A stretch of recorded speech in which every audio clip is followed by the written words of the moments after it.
Kembali disergap, pemirsa, pelaku perampokan bertopeng di sebuah toko handphone di Serang, Banten ditangkap. Dalam aksinya, pelaku membawa pistol mainan dan senjata tajam.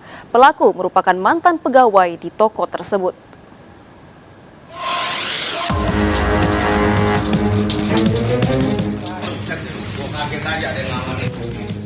Polisi menangkap IS, pelaku perampokan bertopeng di kediamannya di Bekasi, Jawa Barat. Sebelumnya pelaku terekam CCTV merampok toko handphone di Serang, Banten dengan menodongkan senjata tajam. Pelaku juga membawa pistol mainan untuk menakuti korbannya. Korban yang ketakutan menyerahkan uang 100 juta rupiah dimasukkan dalam kantong plastik yang dibawa pelaku. Hasil penyelidikan, pelaku pernah bekerja di toko tersebut sehingga mengetahui kondisi toko.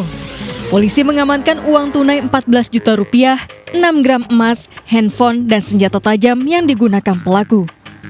Pelaku mengaku nekat merampok karena terlilit hutang untuk melunasi biaya pernikahan dengan istrinya.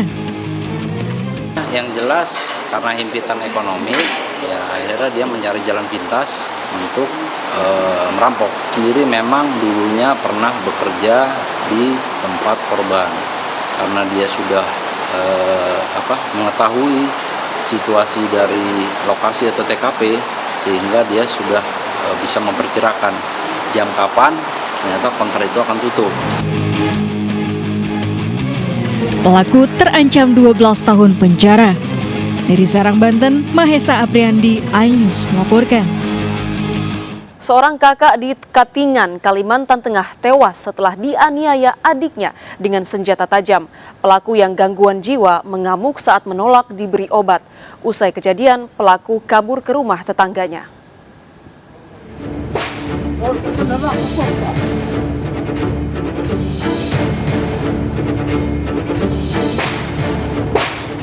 Polisi melepas tembakan peringatan saat berusaha menangkap M 56 tahun, seorang yang mengalami gangguan jiwa di Katingan, Kalimantan Tengah. Petugas dari Polsek Tewang, Sanggalang, Garing, dan Pulau Malan akhirnya melumpuhkan pelaku karena melawan ketika bersembunyi di rumah tetangganya. Sebelumnya ODGJ tersebut membunuh kakaknya Andrianto, 59 tahun. Sang kakak dihabisi dengan senjata tajam saat memaksa M meminum obat. Peristiwa berawal saat korban membawa obat ke rumah pelaku yang sedang menjalani rawat jalan dari pasien Rumah Sakit Jiwa Kalawa ATI sejak tahun 2015. Korban memaksa minum obat namun ditolak dan langsung menyerang Andrianto dengan senjata tajam hingga tewas.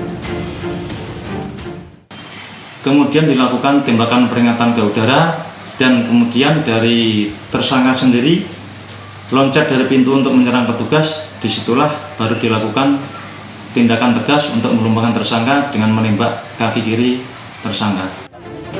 Polisi membawa pelaku ke Rumah Sakit Jiwa Kalawa ATI Palangkaraya untuk menjalani observasi selama 14 hari. Jasad korban dimakamkan. Dari Kabupaten Katingan, Kalimantan Tengah, Ade Sata melaporkan. Pelaku penganiayaan tetangga hingga menyebabkan tewas di Kota Pasuruan, Jawa Timur tertangkap. Pelaku sakit hati karena kakinya tersiram air saat korban sedang menyiram halaman rumahnya.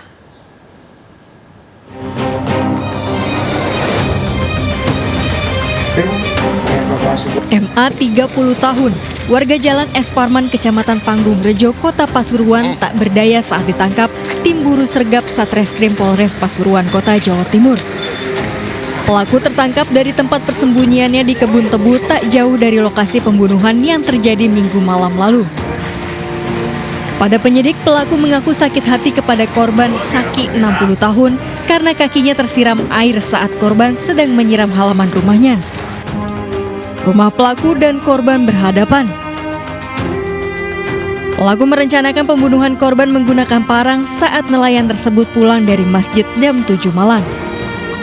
Saya mohon maaf untuk pihak korban, saya minta maaf sebanyak-banyaknya. Mungkin kali saya akan berkunjung ke rumah setelah saya bebas. Barang bukti sebilah parang, motor pelaku dan sepeda motor korban disita polisi. Saya mohon maaf untuk pihak korban, saya minta maaf sebanyak-banyaknya. Mungkin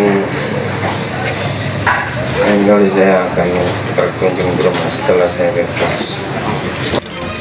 Pelaku dijerat pasal pembunuhan berencana dengan ancaman kurungan seumur hidup. Dari Pasuruan, Jawa Timur, Jaka Samudra, iNews melaporkan. Dipicu pertandingan bola, sejumlah pelajar dikeroyok pelajar lainnya di Medan, Sumatera Utara. Diduga pelaku merupakan remaja setempat yang sering nongkrong di lokasi.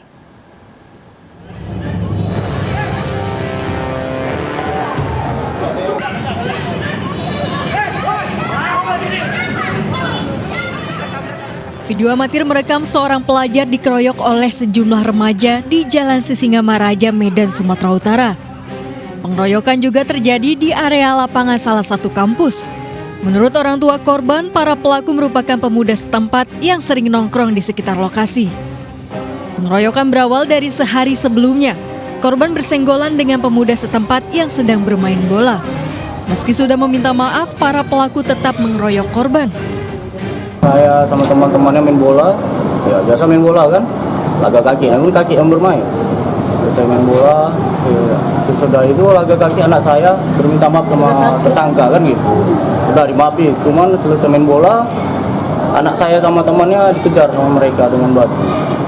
Tapi tak dapat selamat. Pada hari Sabtunya barulah terjadi pengeroyokan. Dan itu datang ke sekolah.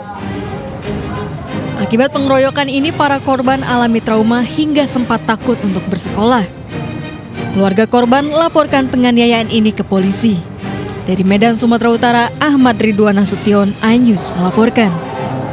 Pemirsa, awal mula pembunuhan Brigadir Yosua Huta Barat diduga berawal dari acara ulang tahun pernikahan Irjen Verdi Sambo dan Putri Chandrawati di rumahnya di Magelang, Jawa Tengah.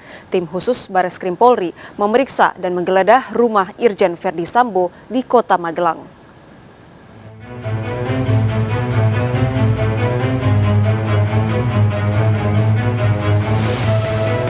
Salah satu rumah di Cempaka Residen Banyurejo, Mertoyudan, Magelang ini milik Irjen Verdi Sambo. Namun warga sekitar hanya mengetahui rumah yang ditempati Irjen Verdi Sambo sebelumnya milik mantan Kapolri Jenderal Idam Aziz. Dijajang dari itu, kalau itu rumahnya Pak Sambo itu jangan. Setelah ada kejadian ini. Dulu rumahnya siapa? Itu setahu saya rumahnya Pak Idam Aziz. Tahun berapa Pak? Wah, masalah tahun saya lupa. Tapi miliknya Pak Idam Aziz setahu saya. Mantan Kapolri. Mantan Kapolri. Terus dibeli sama Pak Sambo. Wah, nggak ngerti dibeli kalau nggak tahu. Kita nggak tahu. Wah. Blok C Pak nih. C, Blok C. Nanti kan masalahnya tidak keliru, pokoknya Blok C. Yang madep ke sini nanti. Keluarga Verdi Sambo sering mengunjungi Kota Magelang karena pendidikan salah satu anaknya. Sebelum terjadi pembunuhan, Irjen Verdi Sambo dan istrinya Putri Chandrawati berada di rumah singgah Magelang ini, termasuk Brigadir Yosua. Bahkan Brigadir Yosua pulang ke Jakarta bersama rombongan termasuk Putri Chandrawati. Sementara Irjen Verdi Sambo memilih menggunakan pesawat terbang dari Yogyakarta.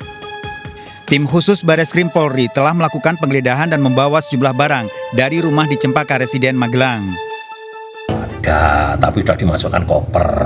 Apa Pak? Kayak apa Pak? Yang Bapak lihat Pak? Yang saya lihat, saya tidak melihat. Tapi berita acaranya belum rampung.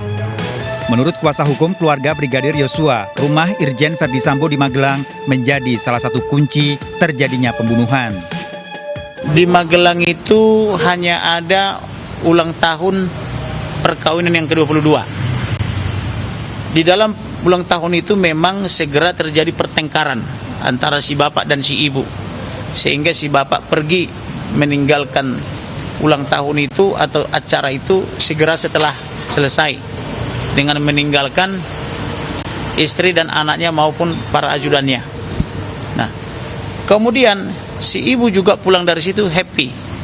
Happy-nya si ibu bagaimana, Ibu Putri? Dia masih ber-WhatsApp pria dengan adik daripada almarhum dengan cara memotret almarhum lagi menyetrika baju. Almarhum menyetrika baju anak-anak daripada Verdi Sambo maupun Ibu Putri.